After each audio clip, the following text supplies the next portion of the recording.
தமிழ் தடம் நேயர்களுக்கு வணக்கம். இன்று நம்மோடு உரையாட ஊடகவியலாளர் திரு கெப்ரியல் அவர்கள் இணைந்திருக்காங்க. அவங்க கூட நம்ம பேச போறோம். வணக்கம் சார். வணக்கம். நிதி ஆயோக் கூட்டத்தில் பங்கு பெற ஸ்டாலின் அவர்கள் டெல்லி போயிருக்காங்க. கூட்டமானது இப்பொழுது நடந்துட்டு இருக்கு அப்படின்ற செய்திகள்லாம் வந்துகிட்டு இருக்கு. பல்வேறு மாநில முதல்வர்கள் இந்த கூட்டத்தை புறக்கணிச்சிருக்காங்க. குறிப்பாக சொல்லணும் அப்படின்னா என்ஆர் காங்கிரஸ், அதாவது ரங்கசாமி அவர்கள் பாஜகவோட கூட்டணியில் இருக்கிறவர், பாண்டிச்சேரி முதலமைச்சர் புறக்கணிச்சிருக்காங்க. மம்தா பானர்ஜி புறக்கணிச்சிருக்காங்க. இப்படி நிறைய முதல்வர்கள் எல்லாம் புறக்கணிக்கும் பொழுது ஸ்டாலின் அவர்கள் பல்வேறு கூட்டங்கள் முன்பாக புறக்கணிச்சுட்டு இப்பொழுது பங்கு பெறாரு போயிட்டு. இது விமர்சனத்தை ஏற்படுத்தியிருக்கு. சோ இது குறித்து உதயநிதி ஸ்டாலின் கிட்ட கேட்கும்போது அவர் என்ன சொல்றாருன்னா, நாங்க இடியை பத்தும் போயிட மாட்டோம், மோடியை பத்தும் போயிட மாட்டோம், எங்களுடைய நிதி, நம்மளுடைய மாநில நிதியை கேட்கதான் நம்ம போயிருக்குமே தவிர்த்து மற்றபடி அழுத்தம்லாம் நம்மளுக்கு ஒன்றும் கிடையாது அப்படின்னு விளக்கம் கொடுத்திருக்காங்க. சோ இந்த நிதி ஆயோக் கூட்டத்துல ஸ்டாலின் அவர்கள் பங்கு பெறுவது அரசியலாக தான் பார்க்கணுமா?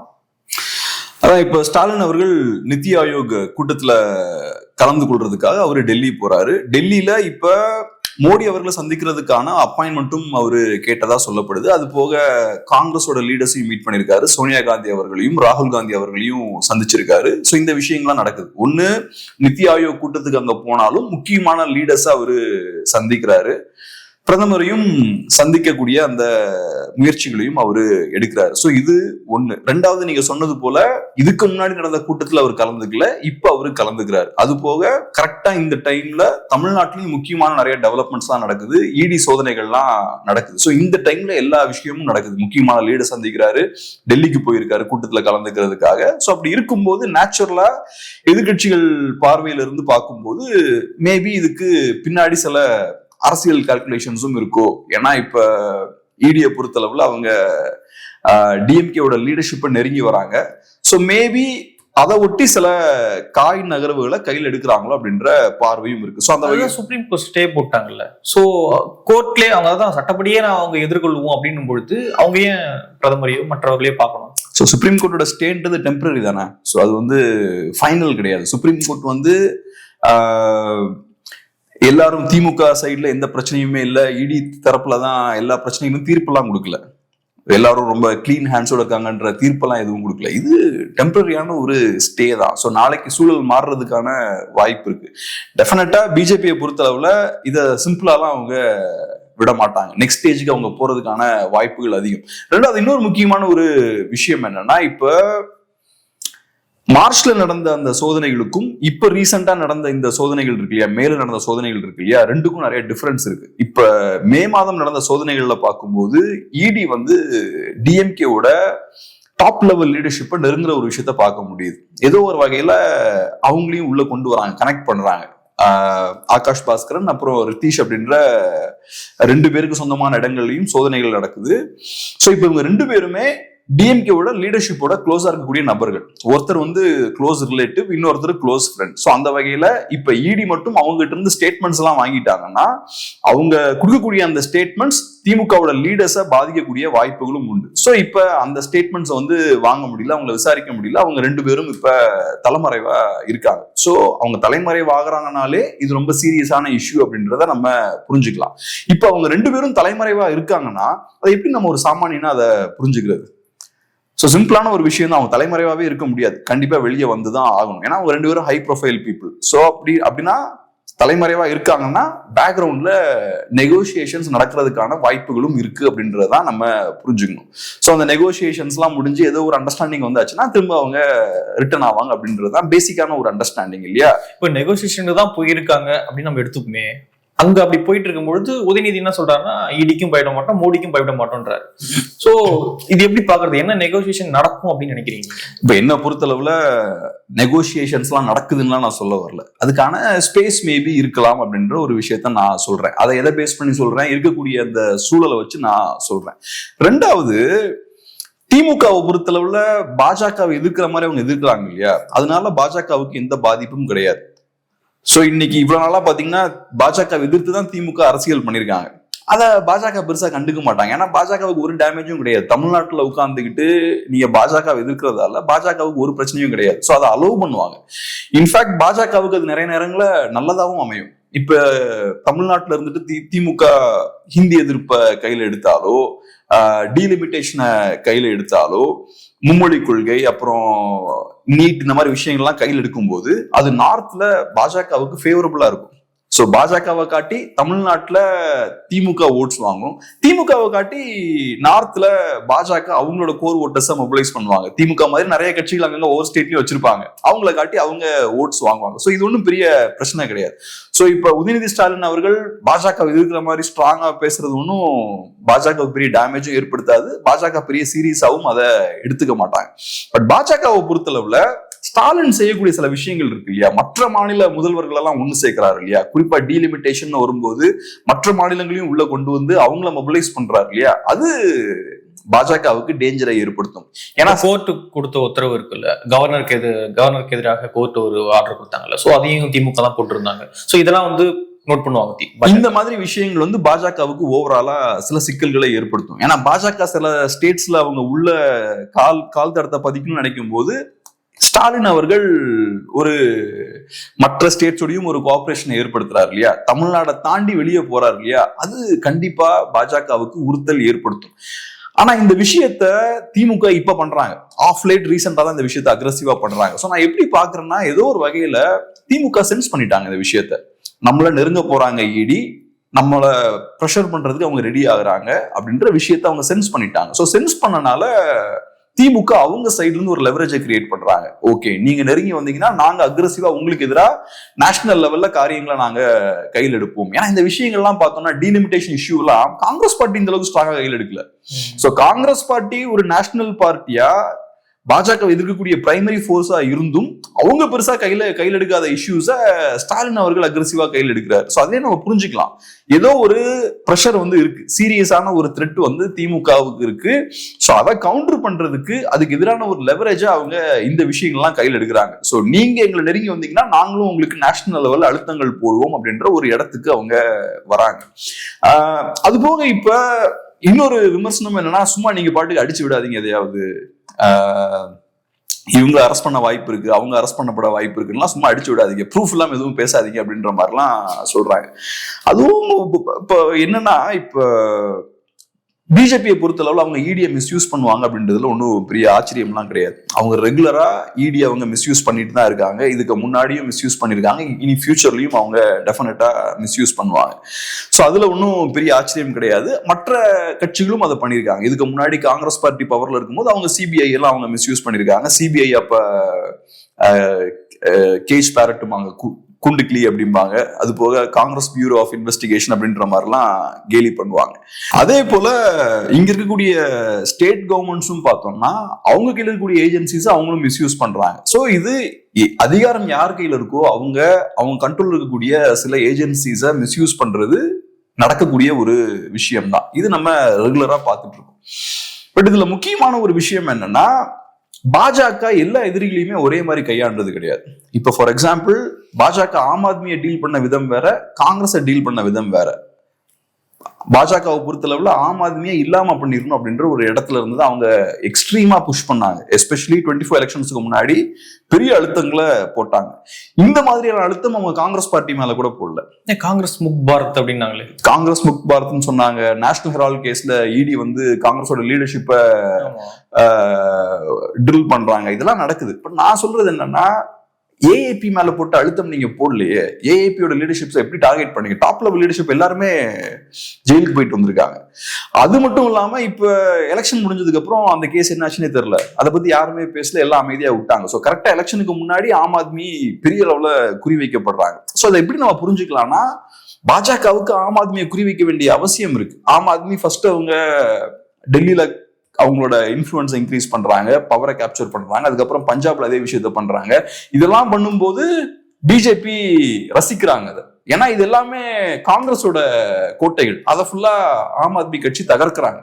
சோ பிஜேபியோட பிரதான எதிரியான காங்கிரஸை பலவீனப்படுத்துறாங்க. அது வரைக்கும் ஓகே. அதுக்கப்புறம் குஜராத்ல போய் அவங்க 10% மேல ஓட்ஸ் வாங்குறாங்க லோக்கல் அசம்பிளி எலெக்ஷன்ல. அத பிஜேபி ரசிக்க மாட்டாங்க. அது குறிப்பா குஜராத்ன்றது மோடி அவர்களோட ஹோம் கிரவுண்ட். சோ அது சீரியஸான ஒரு விஷயம். சோ அப்ப என்ன பண்றாங்க, பாஜக கடுமையா ஆம் ஆத்மியை டீல் பண்ண ஆரம்பிக்கிறாங்க. சோ இப்ப அந்த மாதிரியான ஒரு தேவை தமிழ்நாட்டுல உங்களுக்கு இருக்கா? திமுகவை டஃபா டீல் பண்ண வேண்டிய ஒரு தேவை இருக்கா அப்படின்ற பாயிண்ட்ல இருந்தா நம்ம பார்க்கணும். அப்படி பார்க்கும்போதுதான் இது எவ்வளவு தூரம் போறதுக்கான வாய்ப்பு இருக்கு அப்படின்ற விஷயத்த நம்ம கணிக்க முடியும். சோ நான் எப்படி பாக்குறேன்னா, ஆம் ஆத்மிய பார்த்து பிஜேபி ஒரு த்ரெட்டா பார்த்தாங்கல்ல, அந்த அளவுக்கு திமுகவை பார்க்க மாட்டாங்க. ஏன்னா ஆம் ஆத்மியை பொறுத்தளவுல ஒரு நேஷனல் பார்ட்டியா வளரக்கூடிய பொட்டன்ஷியல் ஆம் ஆத்மிக்கு இருந்தது. டிஎம்கே தமிழ்நாட்டை தாண்டி வெளியே போறதுக்கான வாய்ப்பு இல்லை. ஸோ ஒண்ணு திமுகவை பெரிய த்ரெட்டா பார்க்க மாட்டாங்க. பட் 26 பொறுத்தளவுல பிஜேபி ரொம்ப ஃபோக்கஸ்டா இருக்காங்க. டக்குனு குயிக்கா ஒரு அலைன்ஸ் ஃபார்ம் பண்ணிட்டாங்க. அமித்ஷா அவர்களே பெரிய ஒரு ஃபோக்கஸ் தமிழ்நாட்டுக்கு கொடுக்குறாரு. ஸோ அவங்க தமிழ்நாட்டில் பெரிய இம்பாக்டை ஏற்படுத்தணுன்றதுல ரொம்ப கேர்ஃபுல்லா இருக்காங்க. இப்ப அலைன்ஸ் குறித்த பேச்சுவார்த்தைகள் வரும்போதும் அதிமுகவை விட பாஜக ரொம்ப ஆர்வமா இருக்காங்க. டிவிகேவை எப்படி உள்ள கொண்டு வரலாம், என்டிகேவை எப்படி உள்ள கொண்டு வரலாம், தலைவர்கள் ஓப்பனாவும் பேசுறாங்க இந்த விஷயங்கள்லாம். ஸோ பாஜக ரொம்ப ப்ரோஆக்டிவா இருக்காங்க. அதுக்கான காரணம் என்னன்னா 26 பிஜேபிக்கு ரொம்ப இம்பார்ட்டன்ட். இப்ப 29ல பாஜக நல்லா பெர்ஃபார்ம் பண்ணணும்னா 26 அவங்களுக்கு இம்பார்ட்டன்ட். 26ல அதிமுக பாஜக கூட்டணி தோத்துட்டாங்கன்னா 29ல டிஎம்கேவுக்கு அட்வான்டேஜ் இருக்கும். அது பாஜகவுக்கு சிக்கல். ஏன்னா இப்ப 24ல நம்ம கிளியரா பார்த்தோம், பாஜக எதிர்பார்த்த அளவுக்கு அவங்க நல்லா பெர்ஃபார்ம் பண்ண முடியல. பாஜக நிறைய பின்னடைவுகளை அவங்க ஃபேஸ் பண்றாங்க. ஸோ 29ல அந்த சிச்சுவேஷன் இன்னும் மோசமாகும். ஸோ அதனால 29 ஃபோக்கஸ் பண்ணி பாஜக செயல்படுறாங்க. ஸோ இந்த ஆங்கிள் இருந்து பார்க்கும்போது திமுக மேல அழுத்தம் போட வேண்டிய தேவையும் பாஜகவுக்கு இருக்கு. மேபி ஆம் ஆத்மி அளவுக்கு எக்ஸ்ட்ரீமா போக மாட்டாங்க. பட் டெஃபினட்டா இங்க இருக்கக்கூடிய அந்த ஸ்டேட் லெவல் கான்டெக்ட்ல பார்த்தோம்னா திமுக மேல அழுத்தம் போட வேண்டிய தேவை இருக்கு. ஏன்னா தமிழ்நாடு சின்ன ஸ்டேட் கிடையாது. ஏறக்குறைய 30 சீட்ஸ் அவங்க இங்க எதிர்பார்க்கலாம் நல்லா பெர்ஃபார்ம் பண்ணா. ஸோ அப்ப 30 சீட்ஸ்ன்றது பெரிய விஷயம் இல்லையா? ஸோ அதனால இத ஒரு பெரிய ஒரு ப்ரையாரிட்டியா தான் தமிழ்நாட்டை அவங்க பாக்குறாங்க. இன்னொரு பக்கம் ஊடகவியலாளர் திரு சவுக்கு சங்கர் அவர்களுடைய அலுவலகத்துல பணி செய்யக்கூடிய சிலர் வந்து இரவோடு இரவாக கைது பண்ணி கொண்டு போயிட்டாங்க அப்படின்லாம் வந்து அவர் பிரஸ் மீட் வந்து கொடுத்திருந்தாரு. ஸோ தொடர்ச்சியாக சவுக்கு சங்கர் அவர்கள் வந்து டார்கெட் பண்ணிட்டே இருக்காங்க. எதிர்கட்சி தலைவர் எடப்பாடி பழனிசாமி அவர்களும் அவருக்கு ஆதரவாக, சவுக்கு சங்கர் ஆதரவாக வந்து நிறைய குரல்கள் எழுப்புறாரு. அப்படி இருந்துமே வந்து தொடர்ச்சியாக இந்த தாக்குதல் வந்து எப்படி பாக்குறீங்க? ஒரு விஷயம் என்னன்னா, எக்ஸாக்டா சவுக்கு சங்கர் அவர்கள் சம்பந்தப்பட்ட இந்த விவகாரத்துல என்ன நடந்துட்டு இருக்கு அப்படின்ற விஷயம் வந்து நமக்கு தெரியல. எக்ஸாக்டா என்ன நடந்துட்டு இருக்கு எல்லா டீட்டெயில்ஸும் நமக்கு தெரியல. பட் ஓவராலா நான் பாக்குற வரைக்கும் என்னன்னா, ஏதோ ஒரு வகையில அரசை விமர்சிச்சு, அதுவும் கடுமையா அரசை ஒருத்தர் விமர்சிக்கிறாருன்னா நிறைய வகைகள்ல அவரு குறிவைக்கப்படுறாரு. ஸோ இப்போ இதுவும் நான் எப்படி பாக்குறேன்னா, ஏதோ ஒரு வகையில கவர்மெண்ட்டை ஒருத்தர் விமர்சிக்கிறாரு, அவருக்கு ஏதோ ஒரு வகையில பிரச்சனைகள் நிறைய இடங்கள்ல இருந்து பிரச்சனைகள் வர ஆரம்பிக்குது. அவர் வீட்டுல வந்து கழிவுகள் கொட்டப்படுறதா இருக்கலாம், இந்த மாதிரியான விஷயங்களா இருக்கலாம். இப்படி நிறைய பிரச்சனைகள் ஏதோ ஒரு வகையில வர ஆரம்பிக்குது. இதுக்கான காரணம் என்னன்னா, இங்க 2 கட்சிகள் டாமினண்டா இருக்காங்க. ஒண்ணு திமுக, இன்னொன்னு அதிமுக. திமுகவை பொறுத்தளவுல ஹைப்பர் சென்சிட்டிவா இருக்காங்க. மீடியா என்ன பேசுறாங்க, மீடியா நம்மளை விமர்சிச்சு பேசுறாங்களா, சப்போர்ட் பண்ணி பேசுறாங்களா, விமர்சிக்கிறாங்கன்னா எந்த அளவுக்கு விமர்சிக்கிறாங்க, இந்த விஷயத்தெல்லாம் ரொம்ப சென்சிட்டிவா ரொம்ப கேர்ஃபுல்லா வாட்ச் பண்றாங்க. யாராவது ரொம்ப கடுமையா விமர்சிக்கிறாங்கன்னா ரொம்ப ஹர்ட்டும் ஆயிடுறாங்க, அதை ரொம்ப சீரியஸாவும் எடுத்துக்கிறாங்க. இன்னொரு சைட்ல அதிமுக பார்த்தோம்னா அவங்களுக்கு கண்ட்ரோலே இல்லை. யார் நம்மளை விமர்சிக்கிறாங்க, யார் நம்மளை சப்போர்ட் பண்றாங்க, யார் களத்துல இருக்காங்க அப்படின்ற எந்த விஷயத்தை பத்தின எந்த புரிதலும் இல்லாம அதிமுக இன்னொரு சைட்ல இருக்காங்க. சோ இது 2 பேரும் 2 எக்ஸ்ட்ரீம்ல இருக்காங்க. 2 பேருமே பேலன்ஸ்டா அதை ஹேண்டில் பண்ண வேண்டிய தேவை இருக்குன்னு பாக்குறேன். திமுக ரொம்ப ஹைப்பர் சென்சிட்டிவா மீடியாவை பார்க்காம, மீடியான்றது அது ஒரு இன்ஸ்டிடியூஷன், சில நேரங்கள்ல விமர்சிப்பாங்க, சில நேரங்கள்ல சப்போர்ட் பண்ணுவாங்க. அவங்க சொல்லக்கூடிய விஷயங்கள் எல்லாத்தையுமே நம்ம சீரியஸா எடுக்க வேண்டாம், கொஞ்சம் லூஸா விடலான்ற மாதிரி கொஞ்சம் ரிலாக்ஸ் பண்ணணும் திமுக. அதிமுகவை பொறுத்தளவுல கொஞ்சம் இன்னும் கொஞ்சம் கூட ப்ரோஆக்டிவா கிரவுண்ட்ல, ஏன்னா அவங்களால எந்த நரேட்டிவும் பில்ட் பண்ண முடியல. இன்னைக்கு டிவிகே மாதிரியான ஒரு புது கட்சி பண்ணக்கூடிய விஷயத்த கூட அதிமுகனால பண்ண முடியல. சோ அப்படி இருக்கும்போது அவங்களுக்கு அந்த இன்னும் கொஞ்சம் ஃபோக்கஸ்டா ஒர்க் பண்ண வேண்டிய தேவை அதிமுகவுக்கு இருக்கு. சோ அந்த வகையில திமுக ரொம்ப ஹைப்பர் சென்சிட்டிவா எல்லா விஷயத்தையும் அணுகுறாங்க அப்படின்ற மாதிரி தான் பாக்குறேன். 2வது, நீங்க ஊர்ல இருக்க எல்லாத்தையும் கண்ட்ரோல் பண்ண முடியாதுங்க. ஒரு கவர்மெண்டால என்ன பண்ண முடியாது அப்படின்றதுக்கு லிமிட் இருக்கு. அதே மாதிரி ஒரு பவர்ஃபுல்லான இண்டிவிஜுவல், அதிகாரத்தில் இருக்கக்கூடிய ஒரு கட்சிக்கும் என்ன பண்ண முடியும் என்ன பண்ண முடியாதுன்றதுக்கு சர்டன் லிமிட்ஸ் இருக்கு. எல்லாத்தையும் நம்ம கண்ட்ரோல் பண்ணணும்னு நினைக்க கூடாது. அப்படி ஓவரா ஹைப்பர் இந்த கண்ட்ரோல் ஃப்ரீக்ஸா இருப்பாங்க, எல்லாத்தையுமே கண்ட்ரோல் பண்ணுன்ற வெறியில இருப்பாங்க இல்லையா, அந்த ஆங்கிள் இருந்து அப்ரோச் பண்ணோம்னா ஏதோ ஒரு பாயிண்ட்ல வெடிச்சு சிதற ஆரம்பிச்சிடும். நம்ம எது நடக்கக்கூடாதுன்னு நினைக்கிறோமோ அது நமக்கு எதிராக நடந்துரும். கிரிட்டிசிசம் பார்த்தோம்னா வைடா எல்லா இடத்துலயும் ஸ்ப்ரெட் ஆக ஆரம்பிச்சிடும். ஸோ இந்த மாதிரி கண்ட்ரோல் ஃப்ரீக்ஸா இருக்கிறது ஆபத்தான ஒரு விஷயம். ஸோ எனக்கு என்னவோ அப்படிதான் தோணுது பார்க்கும்போது. இப்ப இருக்கக்கூடிய கவர்மெண்ட் வந்து விமர்சனங்களை ரொம்ப சீரியஸா எடுத்துக்கிறாங்க. 2வது, இன்னொரு முக்கியமான விஷயம் என்னன்னா, உலகம் முழுக்க இப்ப அரசை பொறுத்தளவுல மக்களை கண்ட்ரோல்ல வைக்க வேண்டிய தேவை வந்து அரசு அப்படின்ற இன்ஸ்டிடியூஷனுக்கு இருக்கு. உலகம் முழுக்க அப்படிதான், வரலாற்று ரீதியாகவும் அப்படிதான். ஸோ யூஸ்வலா நிறைய மெத்தட்ஸ் யூஸ் பண்ணுவாங்க. மக்கள் அவங்களுக்கு எதிராக திரும்புறாங்கன்னா அதை கண்ட்ரோல் பண்றதுக்கு நாங்க உங்களை ஜெயில தூக்கி போட்டுருவோம், கடுமையான நடவடிக்கை எடுத்துருவோம். இந்த மாதிரி எல்லா நாடுகள்லயும் பண்ணுவாங்க. ஒண்ணு நம்ம புரிஞ்சுக்கணும், இப்ப இந்த மாதிரியான இன்ஸ்டிடியூஷன்ஸ் யூஸ் பண்ணி நீங்க மக்களை பயங்காட்டுறீங்க இல்லையா, அதை நீங்க ரெகுலரா பண்ணிட்டே இருக்க முடியாது. அது வந்து சும்மா ஒரு பெரம்பு மாதிரி தான். இப்ப ஸ்கூல்ல வந்து டீச்சர் வந்து பெரம்ப டேபிள் வச்சாருன்னா அது சும்மா பயங்காட்டதான். அது நீங்க எல்லாத்துக்கு எதிராகவும் பெரம்ப யூஸ் பண்ணிக்கிட்டே இருந்தீங்கன்னா ஸ்டூடெண்ட்ஸ் வந்து ட்ரெயின் ஆயிடுவாங்க அதுக்கு இல்லையா. அதே மாதிரி தான் நீங்களும் இந்த மாதிரியான ஃபோர்ஸ்லாம் நீங்க ரெகுலரா யூஸ் பண்ணிக்கிட்டே இருந்தீங்கன்னா பார்த்துட்டு இருக்க மற்றவங்களும் ட்ரெயின் ஆயிடுவாங்க. அதுக்கு அவங்களும் மென்டலி ப்ரிப்பேர் ஆயிடுவாங்க அந்த விஷயங்களை ஃபேஸ் பண்ண. அதே மாதிரி நீங்க சில பேர் அந்த தண்டனைக்கு உட்படுத்துறீங்க இல்லையா, அவங்களும் ட்ரெயின் ஆயிடுவாங்க. 4 தடவை ஜெயிலுக்கு போயிட்டு இருந்தாங்கன்னா அதுக்கப்புறம் அவங்களுக்கும் பழகிடும். ஸோ அது வந்து நல்லது கிடையாது. ஸோ கையில ஒரு பெரம்பு இருக்குன்னா அது ஒரு மென்டல் பிளாக் தான். அது ஆட்களை ஒரு டிசிப்ளின்டா இருக்கிறதுக்கு யூஸ் பண்றதுக்கான ஒரு ஆயுதம் தான் அது. அதை நீங்க ரெகுலரா யூஸ் பண்ணிக்கிட்டே இருந்தீங்கன்னா ஏதோ ஒரு பாயிண்ட்ல அது உங்களுக்கு எதிராகவும் போய் முடிஞ்சிடும். ஸோ இவ்வளவுதானே அப்படின்னு நினைச்சிருவோம். ஆமா, சாதாரண விஷயங்க அது. சாதாரண விஷயத்துக்கு இந்த மாதிரி எக்ஸ்ட்ரீமா ரொம்ப அக்ரெசிவா எல்லாத்தையும் போய் கண்ட்ரோல் பண்ணணும் அப்படின்னு நினைக்க கூடாது. ஸோ ஒவ்வொரு இண்டிவிஜுவலும் எப்படி ஹேண்டில் பண்ணலாம் அப்படின்ற ஒரு புரிதல் வேணும். இப்ப எக்ஸ்பீரியன்ஸான லீடர்ஸா இருந்தாங்கன்னா விமர்சனங்கள் எப்படி ஹேண்டில் பண்ணும் அப்படின்ற ஒரு புரிதல் அவங்களுக்கு இருக்கும். சில பேர் அக்ரெசிவா ஹேண்டில் பண்ணுவாங்க. பட் மோஸ்ட்லி பார்த்தோம்னா சுமூகமா தோல்ல கையை போட்டு பாலிஷா பேசி அனுப்பிடுவாங்க. பெரிய லீடர்ஸ்க்கு கூடிய கெப்பாசிட்டி அதுதான். நான் கேள்விப்பட்டிருக்கேன். இப்ப கருணாநிதி அவர்களை கடுமையா விமர்சிக்கக்கூடியவர்களையும் அவர் பர்சனலா பார்த்து கேஷுவலா பேசி எடுத்து அவங்களை கன்வின்ஸ் பண்ணிடுவார் அப்படின்ற மாதிரிலாம் கேள்விப்பட்டிருக்கேன். ஏன்னா அதிகாரத்துல இருக்கவங்களுக்கு அந்த அட்வான்டேஜ் இருக்குல்ல. கலைஞர் அவர்கள் கூட அரசியல் கத்தவர் தான் வந்து ஸ்டாலின் அவர்கள். அப்போ மிசா காலத்துல இருந்து அப்போ எமர்ஜென்சில இருந்தே வந்து இருந்துகிட்டு இருக்காரு ஸ்டாலின் அவர்கள். அப்படி இருக்கும்பொழுது இந்த பக்குவம் அவருக்கு இன்னும் வரலையா? எப்படி பாக்குறது?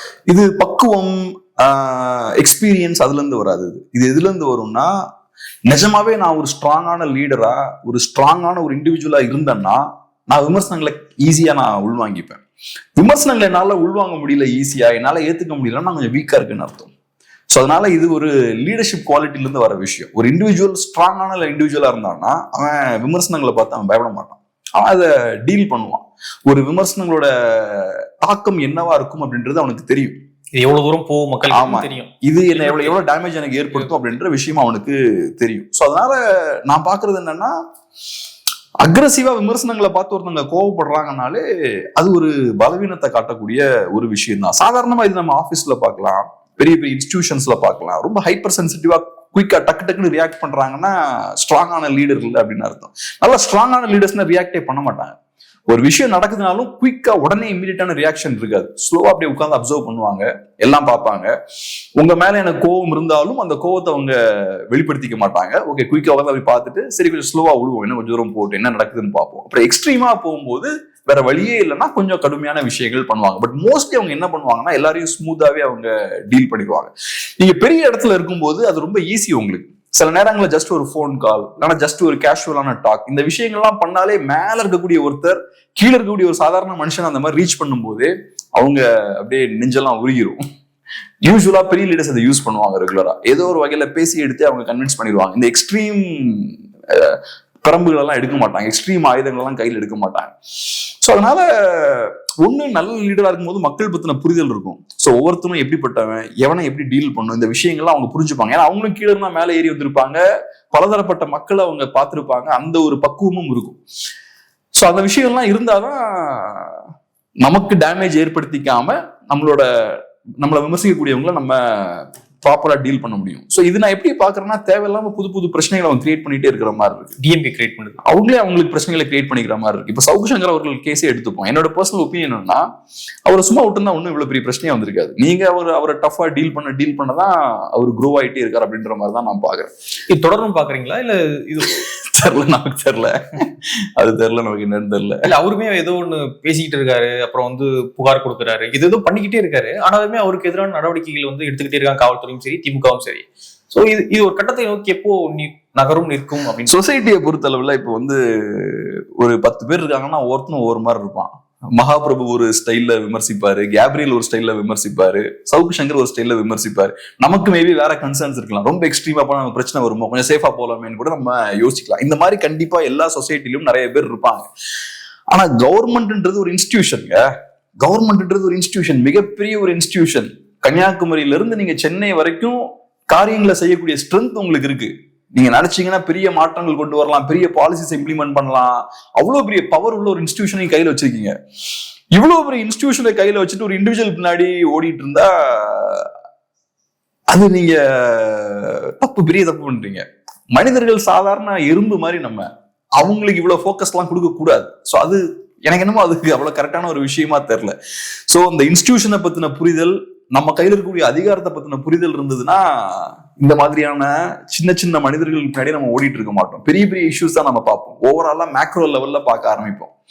ஓகே, மீடியால நமக்கு கொஞ்சம் சிக்கல்கள் வருது. ஓகே, ஓவராலா மீடியால பேசக்கூடிய விஷயங்கள் நமக்கு டேமேஜ் ஏற்படுத்துதுன்னா ஓவராலா மீடியாவை எப்படி நம்ம கையாளலான்ற ஸ்ட்ராட்டஜி எல்லாம் போடலாம். அது ரைட். ஆனா நீங்க இண்டிவிஜுவல் பின்னாடி ஓட ஆரம்பிச்சிட்டீங்கனாலே அது உங்களுக்கு பேக் ஃபயர் ஆகிட்டே தான் இருக்கும். இது இன்னொரு பார்வையை நீங்க அந்த இண்டிவிஜுவல் தான் பவர்ஃபுல் ஆக்குவீங்க. ஓகே, இன்னொரு பார்வையை நம்ம பார்க்கலாம். என்னன்னா, ஒரு ஆளை நம்ம வந்து கார்னர் பண்றதன் மூலியமாக இது போல இன்னும் பலரை வந்து நம்ம மறைமுகமாக வார்னிங் பண்றோம் அப்படின்னு நம்ம எடுத்துக்கலாம்ல. நான் ஒரு சின்ன ஒரு எக்ஸாம்பிள் சொல்றேன். இப்போ நான் ஒரு நிறுவனத்துல வேலை பார்த்துட்டு இருந்தேன், ஒரு மீடியா நிறுவனத்துல. ஒரு அரௌண்ட் 1.5 2 years முன்னாடி கூட அங்க இருந்தேன். அப்போ அந்த ஆபீஸ்ல வந்து பேசிட்டு இருக்காங்க 2 பசங்க. ஒருத்தர் என்ன சொல்றாரு, நம்மளும் கொஞ்சம் ஓவரா தான் போய்கிட்டு இருக்கோமோ, நமக்கும் சவுக்கு சங்கரா டீல் பண்ண மாதிரி நம்மளும் டஃபா டீல் பண்ணிடுவாங்களோ அப்படின்னு ஒருத்தர் பேசுறாரு. அதுக்கு இன்னொருத்தர் சொல்றாரு, சவுக்கு சங்கரே இவனால ஒன்றும் பண்ண முடியல, நம்ம என்ன பண்ணிடுவாங்க அப்படின்றாரு. ஸோ அங்கதான் போய் முடியும்னு சொல்ல வரேன். ஸோ உங்களுக்கு ஒரு இண்டிவிஜுவலா பெருசா எதுவும் பண்ண முடியாதுங்க. இப்ப எனக்கோ உங்களுக்கோ இழக்கிறதுக்கு ஒன்றும் கிடையாது. நம்ம இண்டிவிஜுவல். நான் நாளைக்கு என்ன ஆனாலும் பரவாயில்ல, நான் பாட்டு எல்லாம் தூக்கி போட்டு நான் பாட்டு கிரவுண்ட்ல இறங்கிடலாம், நீங்களும் அப்படி இறங்கிடலாம். ஆனா ஒரு இன்ஸ்டிடியூஷன் அப்படி போக முடியாது. கவர்மெண்ட்ன்றது ஒரு மிகப்பெரிய இன்ஸ்டிடியூஷன், நிறைய சட்டத்திட்டங்களுக்கு உட்பட்டு தான் செயல்பட முடியும். அதே மாதிரி கவர்மெண்ட் ரன் பண்ணக்கூடியவங்களும் டாப்ல இருக்காங்க. தமிழ்நாட்டிலே மோஸ்ட் பவர்ஃபுல் பீப்புள். அவங்களும் இந்த மாதிரி சும்மா ஏனதுன்னு பிடிச்ச மாதிரி செயல்பட முடியாது. சோ நீங்க சாதாரண எதுக்கும் துணிந்த ஒரு நபர் பின்னாடி நீங்க பாட்டுக்கு ஓடிக்கிட்டே இருந்தீங்கன்னா நீங்க இது ஒரு லூசிங் கேம். நீங்க அவரை ஸ்ட்ராங் ஆகிட்டே இருக்கீங்க.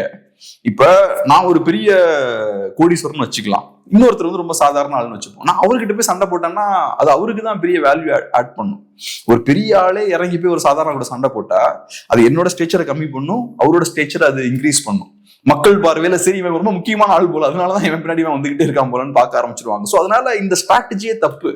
நீங்க இருக்கிற இடம் மிகப்பெரிய இடம், நீங்க on top of the world, நீங்க பவர் அவ்வளவு இருக்கு உங்க கையில. நீங்க இவ்வளவு பவரையும் வச்சு ஒரு இண்டிவிஜுவல் பின்னாடி ஓடுனீங்கன்னா அந்த இண்டிவிஜுவல் ஒண்ணு நீங்க பலப்படுத்துறீங்க, ரெண்டாவது உங்களோட பர்பஸையும் அப்ஜெக்டிவையும் நீங்க ரீச் பண்ண மாட்டீங்க. அதனால நம்ம ஒரு பப்ளிக் ஃபிகரா இருக்கும்போது 1000 பேர் நம்மளை திட்டுவான், ஒவ்வொருத்தரும் ஒவ்வொரு மாதிரி திட்டுவான். திக் ஸ்கின்னா இருக்கிறது நல்லது. என்ன சொன்னாலும் நான் டென்ஷன்லாம் ஆக மாட்டேன். என் தேவையின் அடிப்படையில் மட்டும்தான் நான் செயல்படுவேன். என்னோட இமோஷன்ஸ் இருக்கவே இருக்காது. நீங்க என்ன திட்டினாலும் என் இமோஷனலா ரியாக்ட் பண்ணவே மாட்டேன். எனக்கு ஒரு தேவை இருக்குன்னு நான் தேவையின் அடிப்படையில தான் ரியாக்ட் பண்ணுவேன். என்னோட தேவைகள் எல்லாமே மேக்ரோ லெவல்ல லார்ஜ் லெவல் தேவைகள். ஏன்னா நான் டாப்ல இருக்கேன். ஸோ அப்படி இருக்கும்போது இண்டிவிஜுவல்ஸ் மாதிரி எனக்கு ஓடிட்டு இருக்க முடியாது. Based on facts, based on need நான் நடவடிக்கைகள் எடுப்பேன். அப்படிதான் இருக்க முடியும். இண்டிவிஜுவல்ஸ் என்ன திட்டுறான், நான் ரியாக்ட் பண்ணா அது ஏதோ ஒரு பாயிண்ட்ல பிரச்சனைகளை கொண்டு போய் முடிஞ்சிடும். இப்ப இந்த சுந்தரா டிராவல்ஸ் படத்துல ஒரு எலியை விரட்டுறதுக்கு ஓடி எல்லாத்தையும் அடிச்சு உடைச்சிருவாங்க இல்லையா, அந்த மாதிரிதான் போய் அது முடியும். நிறைய விஷயங்கள் நம்மளோட பகிர்ந்துக்கிட்டீங்க. ரொம்ப நன்றி. நன்றி.